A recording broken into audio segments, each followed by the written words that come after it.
you mentioned my book. I appreciate that very much. Uh, so what I'd like to do this morning, I think I sent you an outline, is, let me just talk a little bit, first of all, about my philosophy and make some general comments. And then I'd like to talk to you about what I've learned in this business over almost 40 years that I've been doing this.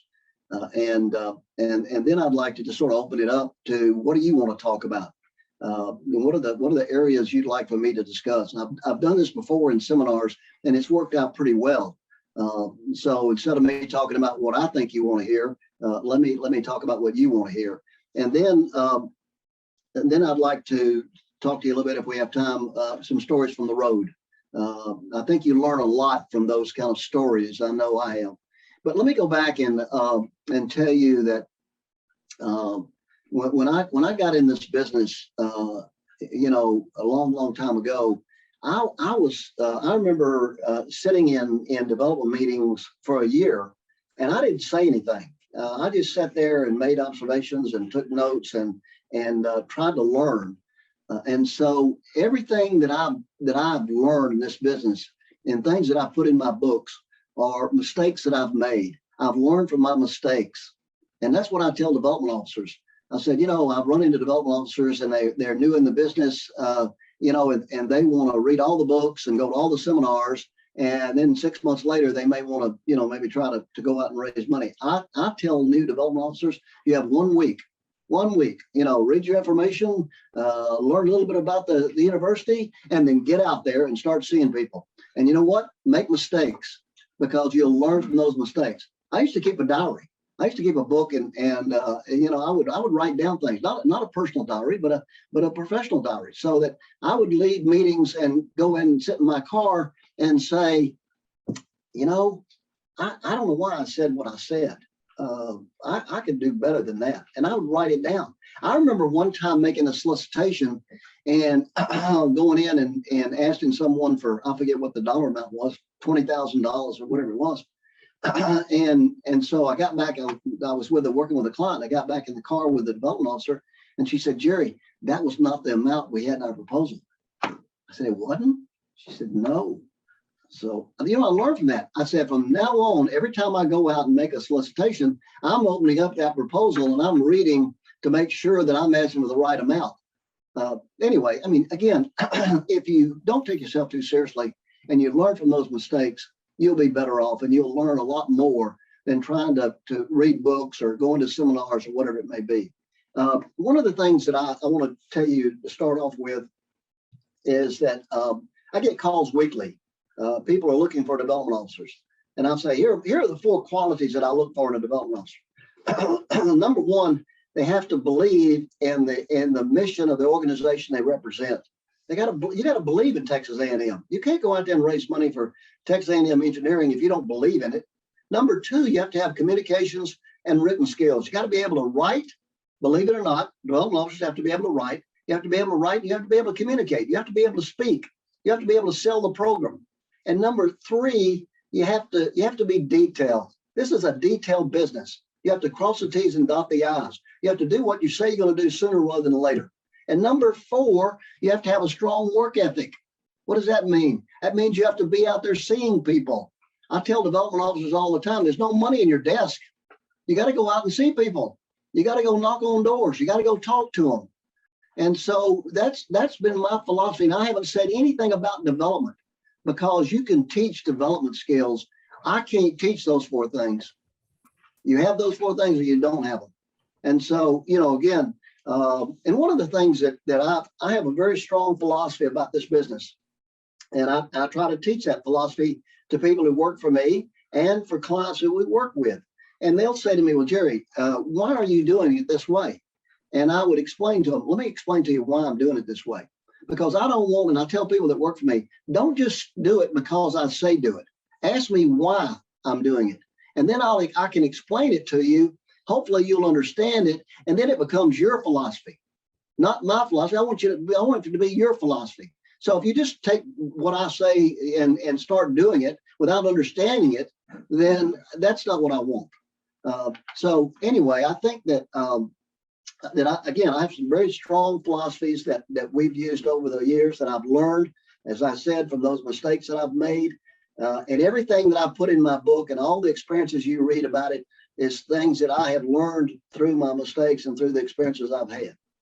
So again, let me just say before we really get into this, if you have any questions about anything that I'm saying, stop me and let me try to respond to you. I want to try to help you today and not just talk to you for however long Jay's given me. But let me just tell you some of the things I've learned in this business.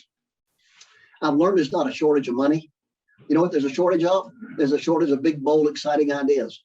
If you can get your arms around people and show them, how they can make a difference, then there's opportunities. I was talking to someone Saturday at the game. I've never seen so much money that's out there today. I mean, we're getting gifts. I've been working at Auburn Athletics. I've had a contract with Auburn Athletics since 2001. But all the clients we're working with, there seems to be an abundance of more money, resources that are out there, more so than I've seen in the past. Now, I don't know why, but again, there's certainly money there. So there's not a shortage of money, because when you look at what the American public gave away last year, over $400 billion, $460 billion.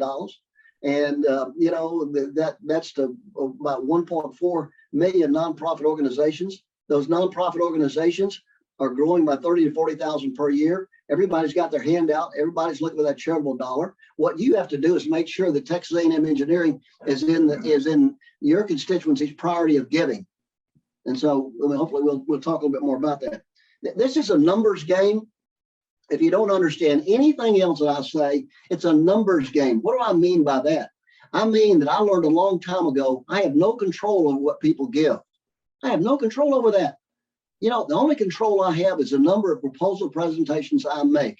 So if your individual goal is you're going to try to raise $1 million, then you need to present $2 million in proposal presentations. In other words, I'm expecting you to get at least a 50% response rate. Hopefully you'll do better than that. I remember early on, I worked with at Auburn, the College of Engineering, and they had raised $4 million the prior year. So I came in, and the first meeting I had with the engineering development staff, I said, "What's your goal this year?" And they said, $18 million. I said, "Well, that's a long way from what you raised last year, $4 million.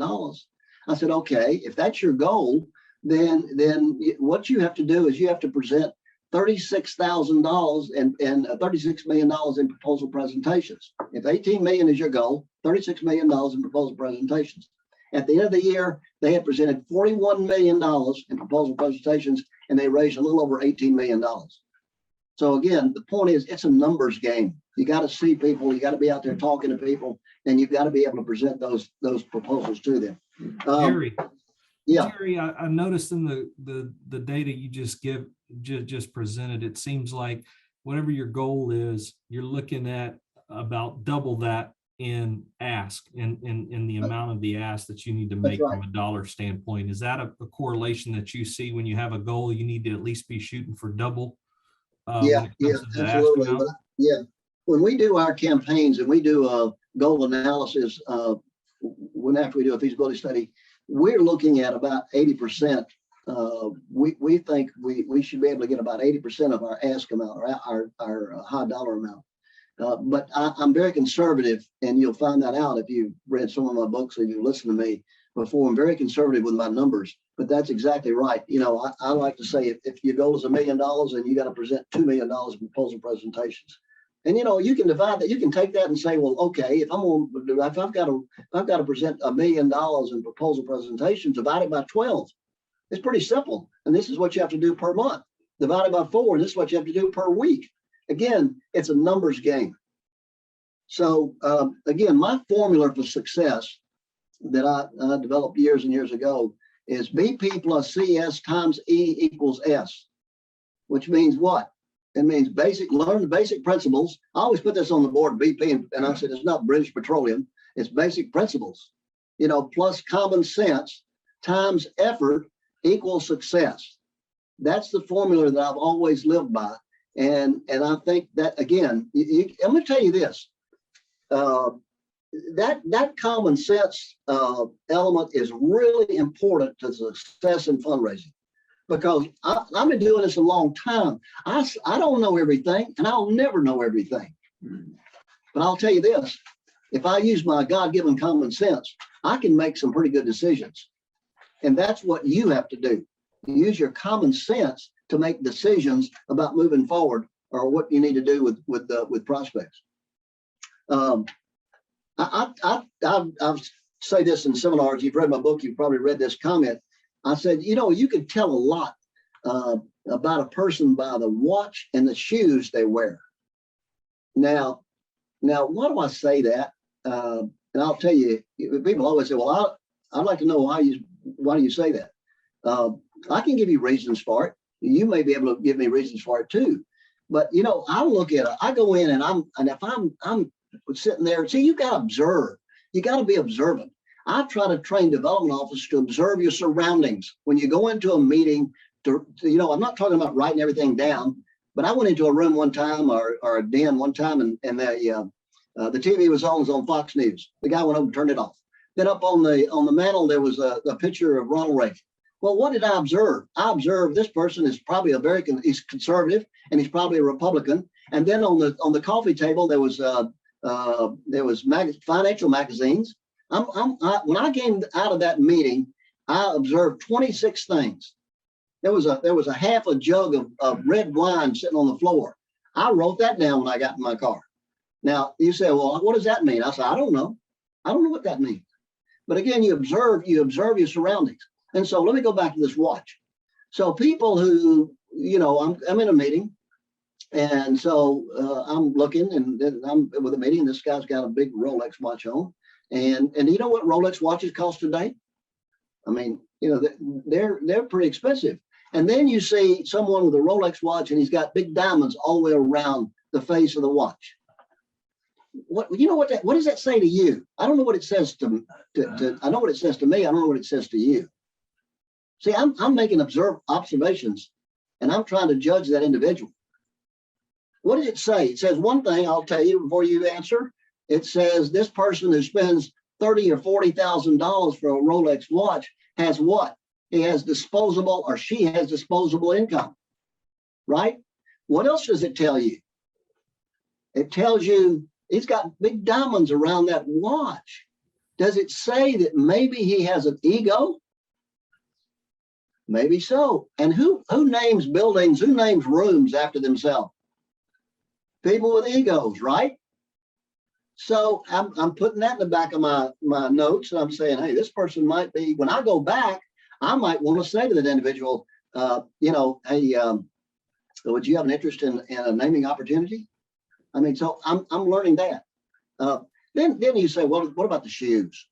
Of course, I could talk to David about that because he's been in the military. He knows, people shine shoes. It says something to me about their character. It says something about their ability to do things, and they're organized, they're structured. You could say anything you want to say, but I look at it from that standpoint. I look at, I remember making a solicitation one time with a development officer, and we go in and we meet with this lady attorney. And so we came back out and they got in the car, and I said to the development, I said, that suit that attorney had on? I said, do you know what kind of suit that was? And she said, no. I said, it's a St. John.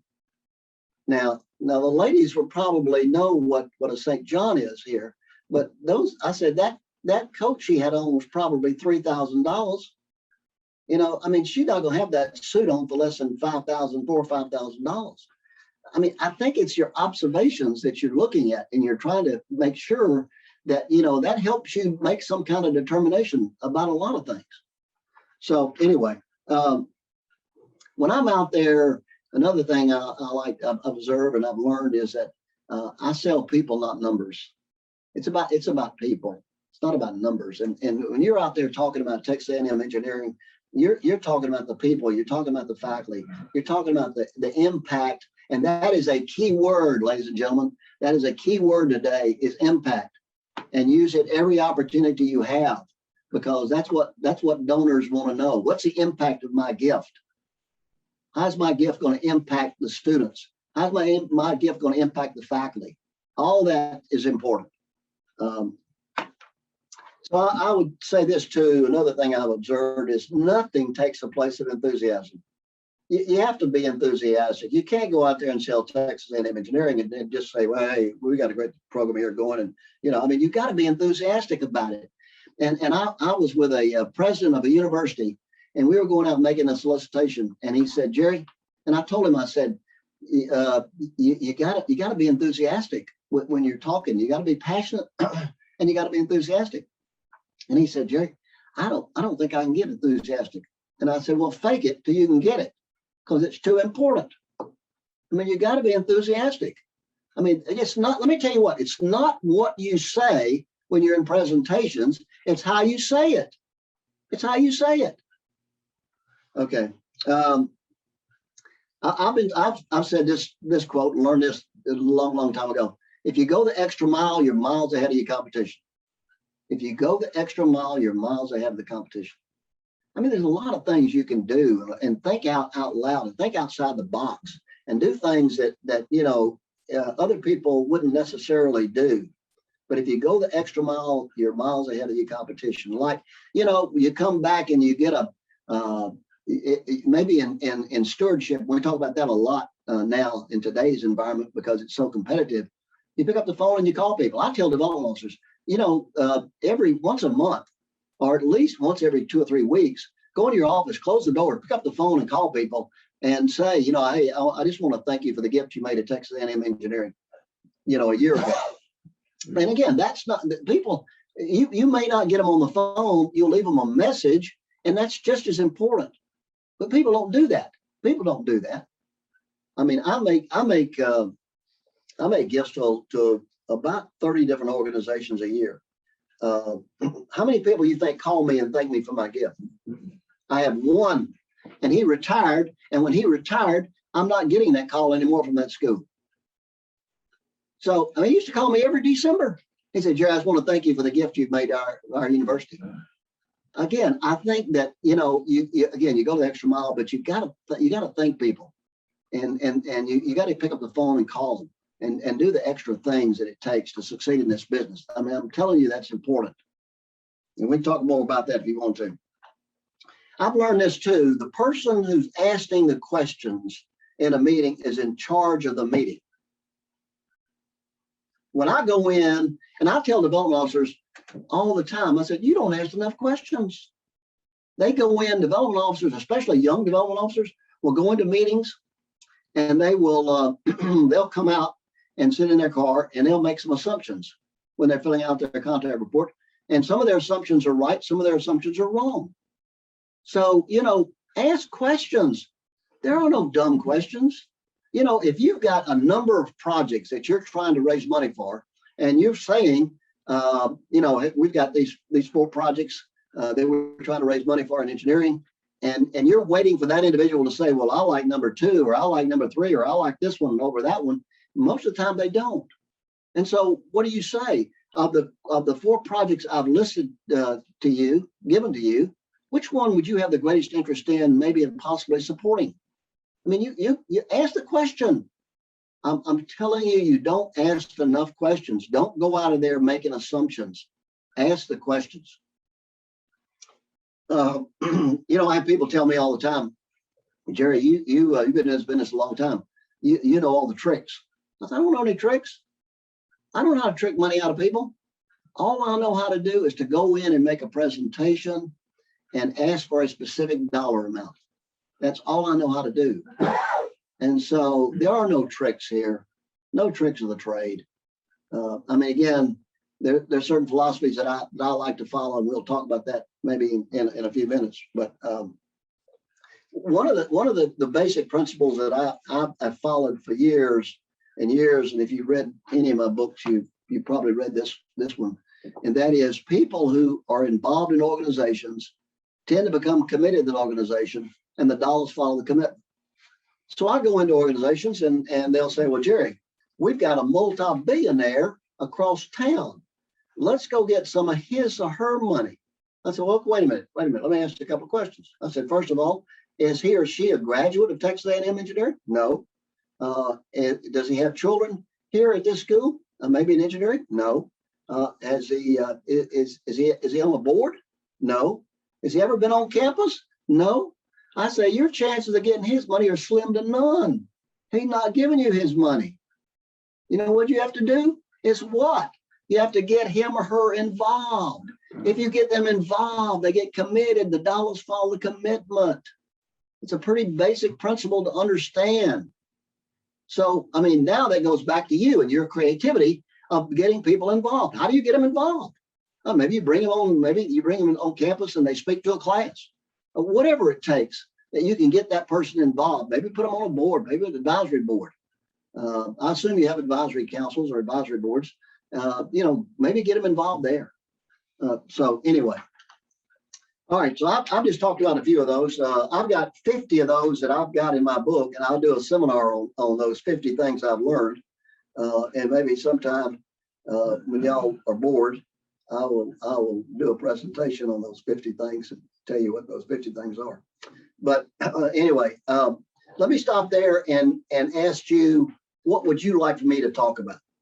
What would you like me to help you with? Jerry, I got one that I've already had written down while the others think of some questions, and then I'll be quiet for a little bit. But I think when I looked at your book the first time years back, one thing that stood out to me was I believe it's the 100-20-36 plan. And anytime we mention that, I do see development officers. I know my eyes lit up and go, wow, okay, 100 calls, and went through that. Talk a little bit about your 100-20-36 plan and why you don't think that that's too aggressive, why you think that's a perfect way to focus your donor activity reach out. It's all about, again, it goes back to that basic principle I talk about, numbers. It's all about numbers, and make 100 calls a week. What's 100 calls? That's not a lot. That's 20 calls a day. Let me tell you, if you get the meeting, if you can get the meeting, you're 80% there. If you get the meeting, you're 80% there. Most development officers, and some of you are fairly new, you'll learn that's going to be your biggest challenge, is getting in front of people, getting the meeting. And so, we can certainly talk about that a little bit. But I talked to I had a development officer, a new development officer, and we were talking about this 100-20-36, and he said, I'm not afraid of that. He said, I just came out of the interest business, and he said, I made 500 calls a week. 500 calls a week. He said, I don't mind that at all. I can tell you this, the more calls you make, the more comfortable you're going to be with it. Now, again, we found that a lot of people have a different success with different ways. In other words, you get on the phone, calling may work for you, but you may not have the success in those calls. I know even in engineering at Auburn, they were doing emails. They were addressing those emails personally to those individuals, and saying, I'm going to be in town, whatever. And so, they were having some success with that. I had a development officer at a hospital in Houston, Texas, who told me, she said, Jerry, I always send a letter out first before I make a call to set up an appointment. Again, here's the right way, here's the wrong way. It's whatever works for you. I would say to you, try any way, try them all. Try all different ways to see what maybe works for you. But what we say too is that, you've got to be out there seeing people. You've got to be making 20 face-to-face calls a month, 20 face-to-face calls a month. Now, what I try to do with young development officers that I'm training is I give them this 100-20-36 plan, and I make them stay with it for at least a year. And I don't talk about a dollar goal. I don't talk about that until I can get them in the habit of doing 100 calls, making 20 visits, and doing 3 solicitations per month. I don't really talk about the dollar goal yet. Again, I'm trying to get them in the habit of doing these. If you can get in the habit of doing this, you're going to be successful. So again, that's 20 face-to-face meetings per month, and then the 3 solicitations per month, at least 3. Now, I didn't put another number in there, and we've started adding another number in there called stewardship calls. But again, it's a numbers game, and we're able to monitor that with the people we work with, so that it's a report that monitors the number of calls you make, the number of personal visits you do. And, again, I tell people 20 visits is a minimum. That's a minimum that you ought to be doing. And 36 a year solicitations is a minimum too. On the stewardship calls, what is your magic number for that one? Well, we like to do 3 a month on that one. So that's another 36. Mm-hmm. Yeah.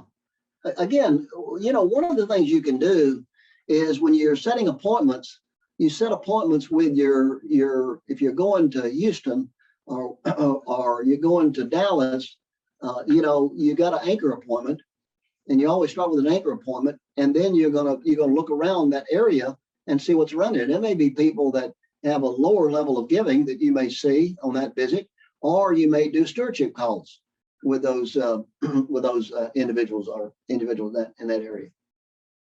So again, stewardship is so important today, much more than it's been in the past. You've got to thank people. Here's a basic principle: people who make the first gift to an organization, that's typically their smallest gift. If you do stewardship, and what we talk about stewardship is you got to touch them 5 times during the year. Now, you got to be detailed, you got to be organized to be able to do that. What are the 5 touches? You call them on the phone, you send them a letter, you invite them to an event, you send them a birthday card, whatever you want to come up with your 5 touches, but you got to be organized enough to say, okay, in February, I'm going to call. In March, I'm going to do this. In June, I'm going to do this. And so you've got to have that plan in place to do that stewardship. And if you do stewardship, then the next time that person, you ask that person to give, they typically will give a much larger gift. So anyway, that's my 120-36 plan. Thank you, Jerry. I know someone else has to have a question or a comment, so I'll rapid fire, folks. Hey, Jerry, you were talking about calling people who are giving actively. You mentioned that you only got calls from one of the organizations that you supported.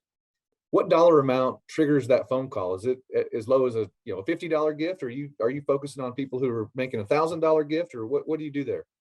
I think that's a great question. I think that's what you have to decide. It may be 5,000. I don't know. It depends on the individuals that you pick up the phone and call. I mean, how long does it take you to make a phone call? Not very long. And again, your chances of getting that individual on the phone are probably slim to none. But you'll leave them a message, and I'm telling you that's just as important. I remember one time I made a gift to a university, and I had a foundation board member call me and leave me a message. I still remember that. He didn't get me on the phone, but he left me a message. Thank you, Jerry, for your gift to our school. That's another thing I do. I make a gift to every organization I work with. And I'm not just saying that to be boastful. I go out and make solicitation calls with the clients I work with. I go with them. I don't stand on the sidelines and say, you need to go do this, this, and this. I go out and make solicitation calls. And I don't feel like I can go out and make a solicitation call and ask somebody to give to this organization if I haven't given myself. So again, that's just part of my basic philosophy. So what other questions we got? You mentioned that you had an organization that called and thanked you personally when you gave to them. Did that affect your level of giving to that organization? Did it make you want to give more to them, or is it just like you appreciated it? Listen, it didn't encourage me to give more, but it encouraged me to keep giving. And and again, back in 2008, when the economy went south, and people started cutting back on their organizations or charities they were giving to, I didn't cut back on this one. I could tell you that one's at the top of my list. Everybody wants to be appreciated. Everybody wants to be thanked. And you can't thank people enough. There's an old rule that 100 years ago people used to say you got to thank people 7 times before you ask them for another gift. And I had one organization I worked with. He said, Jay, I followed your policy there. I went up to this guy and I said, thank you, thank you, thank you, thank you, thank you. and now I want to ask you for another gift. And I said, that's not exactly what I had in mind. But you've got to be creative. You got to look for ways to thank people. But I'm telling you, it makes a big difference. It's too competitive out there. I mean, there are too many ways that in places people can give money. And so you've got to be able to thank people and thank them creatively. It's too important. So yes, it made me want to continue giving. I mean, listen, if you don't get, we have a basic rule, and our rule is that you have to send thank you notes out 48 to 72 hours after a gift is made. Excuse me. I'm not trying to get everybody fired up here. What was I saying? I lost my train of thought now. Jerry, you're talking about how competitive it is. Oh yeah, go ahead. I was just going to say you were hitting on and how competitive it is from a stewardship standpoint, that kind of had me thinking. What have you seen in your consulting days or here recently in the last few years from a stewardship standpoint where you were like, wow, I really like that. That kind of surprised me, was a good way for a university or a donor to be stewarded by their university there. I mean, there's the basic kind of ways that I came up with that y'all can come up with those different ways of doing that. I can't right off the end. I can't think of something that would jump out at me and say this is a stewardship, something that you should do. If I think about it while I'm on this Zoom call with you, I'll tell you. I will go back to this point I was trying to make. It came back to me, and that was we send out thank you notes 48 to 72 hours after a gift is made, and I make gifts, as I said. But if you wait 2 weeks to send me a thank you note, don't bother. You've got to get that information out there quickly. And again, I like to call them. I like to send them a handwritten note. Handwritten notes are so much better than long thank you notes. I remember when I was at Auburn years ago, I would send out 250 thank you notes every week, and this is what I would do. It was and this is what I found out too. This is another something that I've learned is that people don't read. People don't read anymore. So you can do this long letter, this long thank you letter. They're not going to read it. And so what I started doing is writing a PS on the bottom of the letter. Now that PS could be the first sentence of the letter. John, thank you for the impact your gift is making on our engineering students at Texas A&M. Now, here's another point I make. If I know this person individually, if I know him as Bubba, maybe John Smith, and his nickname is Bubba, I would say, dear Bubba. I mean, I'm not going to say, and that's what bothers me. I get letters and I know these individuals and they say, dear Mr. Smith. Well, somebody's not paying attention. Somebody's not worrying about the details. And so I always put the first name. Now, when I sign my name, I sign my first name. I don't sign my whole name. Now you say, well, that's really small stuff. But that's the kind of thing that I do that makes a difference to me. It's those small things that make a difference. Gary, I have a question. It's not in regards to stewardship, but more in regards to strategy of going into a meeting. I'm not an engineer grad student, and I'm definitely not a student of my department, but when going into visits, how much percentage-wise would you say that you need to be well-versed in the industry that this individual's in? I try to read headlines and a little bit of what's going on with their respective industry and job, but that is not my first language. So how much would you say you need to be prepared in regards to having those conversations on top of A&M and giving? I just think you need to know about. See, here's what I do in a preliminary meeting or a discovery meeting. You call it whatever you want to call it. I go from general to specific, which means when I go in, if you're coming to see me and I'm an engineering graduate from Texas A&M, I want you to make me feel good about my university. I want you to tell me some of the great things that are going on. And I think that's very positive. And then I go into specifics about, you know, we're doing this, we're going into this campaign, or we're doing this major gift initiative, or whatever we're doing. So I mean, for you to know everything about their industry, no, I don't think that's something that, I mean, I've called on engineers and I certainly didn't know a lot about what they were doing. But I think you've got to know about your college. And I think you got to know about the engineering at Texas A&M and maybe some of the success stories that are out there. But no, as far as knowing about their industry, I don't think that's possible. I mean, what do you do when you go in to see somebody? You know, you go in and what do they want to talk about? What do they want to talk about? Themselves. You know, so I love these these rags to riches stories where I go in and say to someone, hey, John, how'd you get to the position you're in today? You know, and let them start talking about it. Let them start telling me. I always say, why did you come to Texas A&M? What motivated you to come here? Again, I want them to talk about themselves. What are we trying to do when we're out there in a meeting? We're trying to get them, listen, the best days of their life were when they were in school here at Texas A&M. And what you're trying to do is to get them to think about those days they were in school. We used to do this. We'd take a yearbook and take a picture of them in the yearbook and take that with us and show them that picture. Say, here you are. And most of the time they look a lot better today than they did when they were in school. And then they, you know what they do? They'd look, they say, oh yeah, I remember him. I wonder what he's doing. Or I remember her, you know. And so again, I'm trying to get people to think about when you were back in school, because why? Giving is an emotional thing, not a logical thing. People give on emotion. They don't give logically. If they give logically, you don't get a lot of money. They give emotion. Thank you. Gary, I think my question kind of follows in a little bit with Hannah, and that is, one of the things that you're thinking about if you're going through a discovery or a qualification meeting that helps drive you or gives you the perspective of how to approach getting that next visit.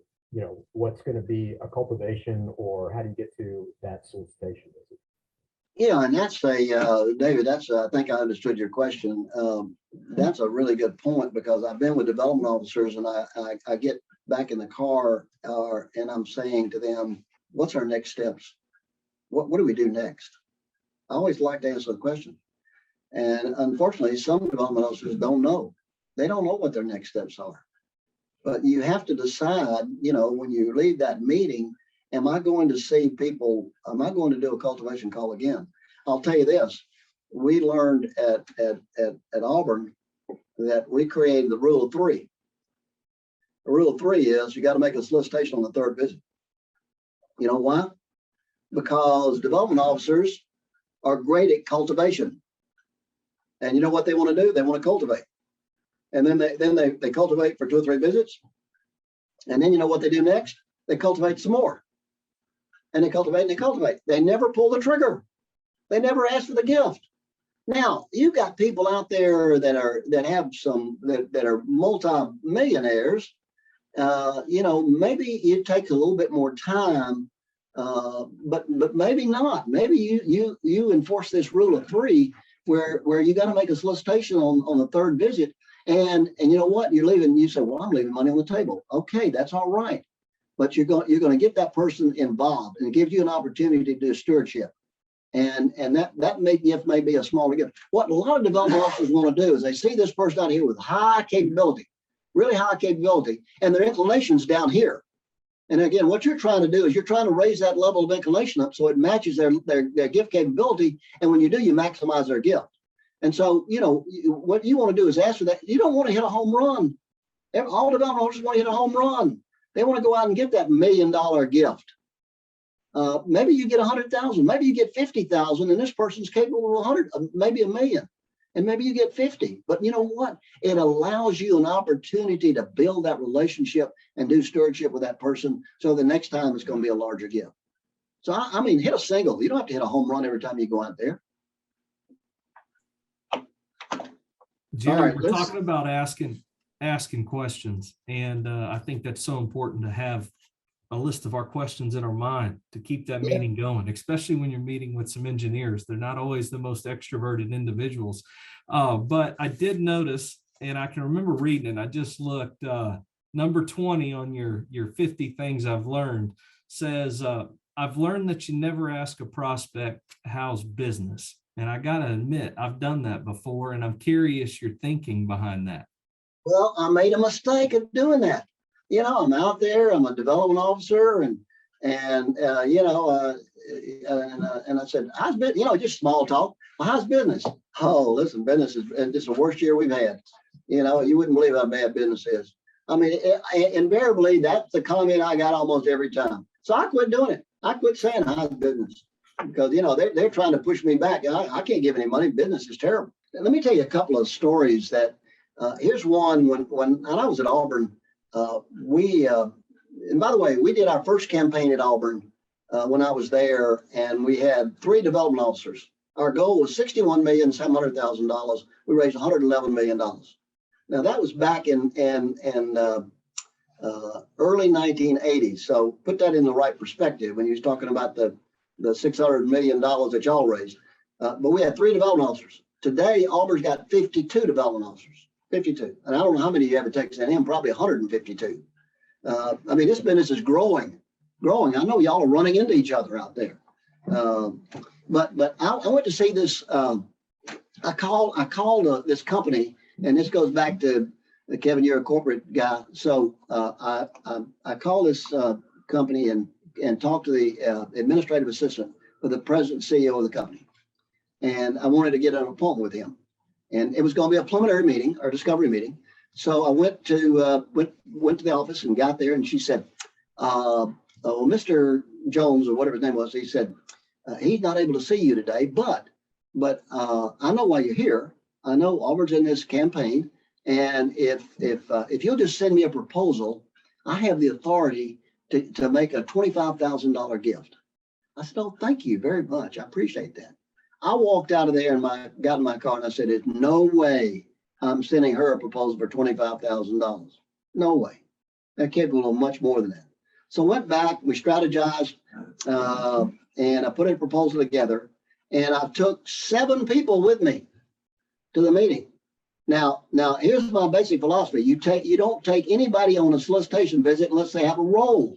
Everybody's got to have a role. You don't take somebody along because they look good and they're pretty. You know, you have roles. We had 7 chairs lined up, and we had the president and the CEO of the company sitting right there, and he had a clipboard. He was taking notes. But here's what's funny. One of the foundation board member I invited to go with us, and he was a major donor for us, but he was also on the company's board. He was on their board. So we walk in, and he says, Henry, we're walking in. We ain't even sat down yet. He said, Henry, these people are coming in to ask you for $750,000. You ought to give them $1 million. Now, that's a heck of a way to start a meeting off. So we sat there and went through everybody had a part, and this was engineering. This was engineering too. We had the dean of engineering, and he was there, and he made his presentation. And so we did. We asked for $750,000. It was a very hard meeting to read because the guy kept looking down, never looked up. 3 weeks later, we get a letter from him, and they committed to $500,000. That was the largest gift that company had ever made to a nonprofit organization.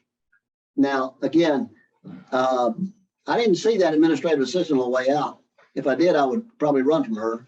But I think the point is I wasn't going to let that happen. I was going to make that. Because they were capable of doing that. But I took the right people with me on that solicitation, and it worked out for us. So it was really pretty good. Let me tell you another quick story. We're doing a campaign at a university, and we do a feasibility study. And someone on the feasibility study was president and CEO of a major Fortune 500 company. And so he gave us a range of $50,000 to $100,000. That's what he said that he could do, and if we went into a campaign. So we looked at it and said, this person with his capability and with his high profile in the community, we ought to ask him to be the co-chair of the campaign. So we go, we sit down and we talk to him, ask him to be the co-chair. He agrees. First of all, I never go out and ask someone to be a co-chair or chair of the campaign and ask them for a gift in the same meeting.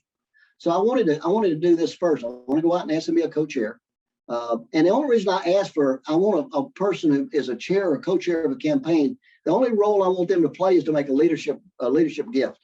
So we go out and he says, yes, he'll be a co-chair. We come back and then after 2 or 3 meetings, we come back and we decide we need to go see him and ask him for a gift. So we meet him for breakfast one morning. We decide, the vice president and I, we decide we're going to ask for $250,000. Now remember, he gave us a range of $50,000 to $100,000. So we sit down at breakfast and we have our 5-step approach, and I'll tell you about that in a minute. But I asked him for $250,000, payable in equal amounts of $50,000 per year over the next 5 years. His question to me was, who else have you asked for $250,000? And I told him, I said, every one of the other co-chairs, we had 4 co-chairs. The other 3 we've asked for 250 or more. He said, okay. He said, I'm going to do the 250, but I'm going to do more. Now, you're sitting where I am. What do you say? What do you say? I didn't say thank you. I didn't say I'll pick up the tab for breakfast. I said, listen, this is where common sense comes in. I said, how much more? How much more? He said, $1 million. I said, okay. My next comment was, do you feel comfortable in signing a pledge card for that amount this morning? He said, yes. He was smiling. He said, yes. So I pulled out my pledge card. I have my coat here. But can y'all see this? I keep my pledge card in my left-hand coat pocket. Here's my pledge card. You always have a pledge card with you. You never know when you're going to. I pulled out my pledge card and put it in front of him. He signed it, and we walked out of there with $1 million pledge. So again, some development officers would have said, thank you very much. We'll get back to you or whatever. I mean, I didn't think that was a hard question to ask. How much more? Okay, I know I'm running out of time, Jay. Let me do one final thing here. Let me go over my 5 steps that I use in solicitations. I've been doing this for over 20 years. And the reason I did that is because the right hand need to know what the left hand's doing. And so, I think that when you're going out to make a solicitation, a lot of times it works better when you have the dean with you, or you have a faculty member with you, or you have somebody that goes with you.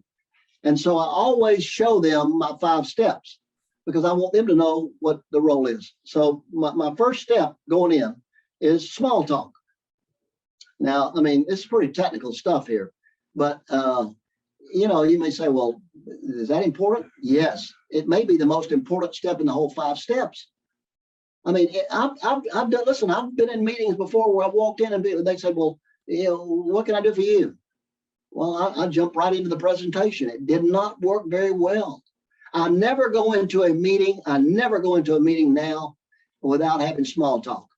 Even though you got people that are engineers are bottom line people. We know that. And so, they want to get to the bottom line. I mean, I'm going to look around the room. If I see a golf club sitting over there, I see a picture of their family, I'm going to ask about that. But small talk is what? Talk about the weather, talk about athletics, talk about whatever you want, talk about their days at Texas A&M. I mean, that's small talk. Now, step number two is I take that step. So if I'm going out with the dean and I've got a proposal and I hold on to my proposal, and this is one of our basic philosophies too. I never go out and ask people for a gift without carrying a written proposal to leave with them. Never go out and ask for a gift without having something in writing. And so step number 2 is mine. I'll take step number 2. And I would say to that individual, I've got a proposal first of all, thank you for allowing us to come and talk to you about the campaign at Texas A&M Engineering. I've got a proposal I want to leave with you. I want you to read it, review it, and consider it.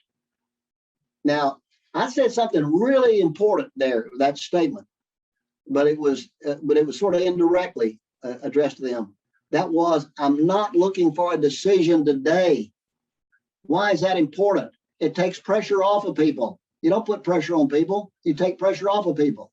Step number 3 is by the way, first of all, I've made the mistake too of putting that proposal on the table or on the desk. And what do you think happens? The prospect picks it up and they'll come halfway across the table to get it. And when they pick it up, what do? They open it up and they start reading it. And when you lose eye contact, it's all over. So I hold on to it. I never put it down. So step number 3 is telling the story. That's the dean's role. That's the faculty member's role. And you know, again, what do they do in telling the story? They tell the story with passion and enthusiasm. Passion and enthusiasm. And the story takes 10 minutes. I don't script them. I don't say, here's a script. I want you to memorize this. I do give them some bullet points because I think that helps them. Here are the points I want you to cover. And so they do that in 10 minutes, 15 minutes, maybe, not long. Step number 4 is the ask. And then I go back and I would say, you know, John and Mary, you know, again, I want you to know that we're in this campaign and our board's 100%, our faculty and staff's 100%. I've got a proposal I want to leave with you. You know, I want you to read it, review it, and consider it. And I might just back up just a second here. I talk about where we are with the campaign. Our goal is $1 billion, and we've raised, you know, 950 million. I want to build that excitement into my ask, and then I would say a lot of times I'll do this too. If I'm not sure about the ask amount, I will say, John and Mary, to reach the goal that we've established, we're having to challenge everyone to do all they can do, knowing that anything you do is certainly going to be appreciated. But we'd like for you to consider a gift of $100,000, payable in equal amounts of $20,000 per year over the next 5 years in support of the campaign. And then I stop and I wait for an answer. This is what we call the silent phase. I wait for an answer. What answer do you think I'm going to get? I mean, I've done thousands of these. I get, we'll think about it, we'll pray about it, we'll consider it, whatever, you know. And then after I get a comment, I will say this. Remember this: any amount that you give is certainly going to be appreciated. Again, it's just another phrase to take the pressure off of people. Take the pressure off of them. And then step number 5 is I say, can we follow up with you in a week to 10 days? Can we follow up with you in a week to 10 days? 99.9% of the people say yes. That's our 5 steps. And I'll be glad to send you some cards. If y'all can't remember that, I'll send you those 5 steps. Hey, Jerry? Yeah. Quick question. Yeah, You Kevin. said, can I follow up with you in a week to 10 days? Is that if they have said no, or I'll think about it? Is that when you come back and say, I'll follow up with you in a week to 10 days? Yeah. Most people will say, yeah, let us think about it. We'll consider it. Now, there are occasions where people will say, you know, you're asking for 100,000, and you know, we've been thinking about this visit, and we're thinking more like 50,000. You know, then what I say then is I say, do you feel comfortable in signing a pledge card for that amount today? What am I trying to do? I'm trying to close. And 50% of the time they'll say yes, 50% of the time they'll say no. I was in a seminar one time with a lady who's written a book on making solicitations. And so she told the story. She said, I'm out there and I make an ask, and I ask this guy for $50,000, whatever the number was. And he said, I can't do that. I can do 25. And she said, no, I want you to think about that $50,000 I asked you for, and I'm gonna call you next week and see if you can't do that 50,000. And I'm saying to myself, look, my mother taught me a long time ago, a bird in the hand is worth 2 in the bush. I'm taking that pledge card if I can get it and move it on to somebody else. That's why I say, you know, do you feel comfortable? And see, a lot of development officers don't know how to do that, but you got to look for that sign. If they give you any indication that they're ready to make a pledge, even if it's a smaller amount, then you just say that. Do you feel comfortable signing a pledge card for that amount today? So anyway, I'm gonna stop there because I've gone over my time. I know, Jay, I wasn't gonna do an hour, but I did more than that. So, Well, Jerry, I'm going to speak for the group here, and I feel safe in speaking for everyone, saying thank you. We appreciate your passion and the insight that you provided. And Jerry, when he says he's following through, group, he's following through. So if anybody needs a book, I have signed books from the man himself in our office. I see some hands raised, and it was amazing, Jerry. It meant a lot to me personally. I sent that email asking for one book, and because my friend Meredith Brown evidently had my old worn out one, but that led to Jerry's team reaching out to me, and then plus getting a handful of books. We got Jerry face to face here in the Zoom call. So Jerry, your passion for our field and your willingness to meet with us today means a ton to me. So I just want to tell you thank you. It really means a lot. thank y'all and good luck to you. And look, Jay, if we want to do this again sometime, I'd certainly welcome the opportunity to talk to you again. And good luck to you. You got a great institution, a great university there, and I'm sure it's a great place to go out and sell. So good luck to you. And I know you just reached the $1.2 billion camp. What was it? $4 billion campaign. We closed out at 4.25 billion from a university standpoint. You know what's wrong? You know what's wrong with that? Is now the university going to come back and say, now we're going to raise $8 billion.